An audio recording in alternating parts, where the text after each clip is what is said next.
எல்லாருக்குமே ஆசைகள் இருக்கும், கோபம் இருக்கும், கவலை இருக்கும். நீ கூட வாழ் இல்ல. அந்தந்த வாரத்துல சேர்த்த டாக்ஸினை உடம்புல இருந்து வெளியேற்றுறதுக்கு ஆயில் பாத் எவ்வளவு முக்கியம்னு சொல்றேன். இந்த ஸ்கின் வெளியே வேர்வை வெளியே வர்ற மாதிரி இந்த எண்ணெய் உள்ள போகுது. நீங்க எனக்கு நிறைய பேஷண்ட் சொல்றாங்க, கால அரிக்குது. அப்ப தேங்காய் எண்ணெய் தடவைனா அரிக்குது. கொஞ்ச நேரம் நிக்குது. டெம்பரரியா நிக்குதுங்கிறாங்க. எதனால? அந்த ரத்தத்தில் உள்ள அமிலத்தன்மையை தேங்காய் எண்ணெய் வெளியே தான் தேய்ச்சிருக்காங்க. அது உள்ள போய் நியூட்ரலைஸ் பண்ணுது. ஒரு சில ரொம்ப மோசமா இருக்கிறவங்கலாம் தேய்ச்சி விட்டு 10 நிமிஷம் கழிச்சு பார்த்தா அதுல எண்ணெயே இல்ல.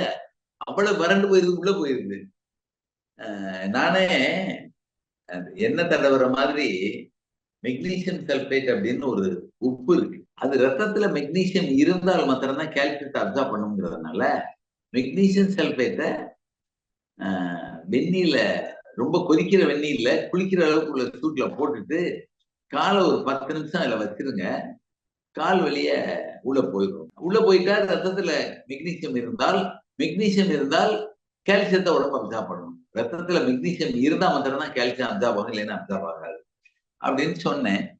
அப்ப அப்படி காலை வச்சா உள்ள போயிருமா சார் அப்படின்னு 2-3 என்கிட்ட வேலை பார்க்கறவங்க கேட்டாங்க. அவங்ககிட்ட நான் சொன்னது உள்ள போயிருமா இல்லையாங்கிறத நானே ஒரு உதாரணத்து மூலம் சொல்றேன், கேளுங்க. உள்ள இருந்து வேர்வை வெளியே வருது இல்ல, அதே மாதிரி அந்த துவாரங்கள் வெளியே உள்ள இருந்து உள்ள போகும் இல்ல. அப்படி போகும். போகுமா போகாதான்னு நீங்க யோசிக்க வேணாம்.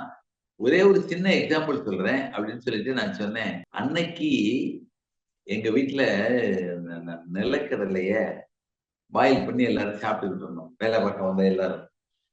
அப்ப கேட்டேன், இந்த கடலை பூரா உள்ளுக்குள்ள தானே போட்டோம், மேல தண்ணியில தானே உப்பு போட்டோம், உள்ளுக்குள்ள உள்ள கடலை எப்படி உப்பு சத்தை அப்சார்ப் கடல் தோலுக்குள்ள ஊடி போயிருக்கு இல்லையா? அப்படித்தானே அது வந்திருக்கு.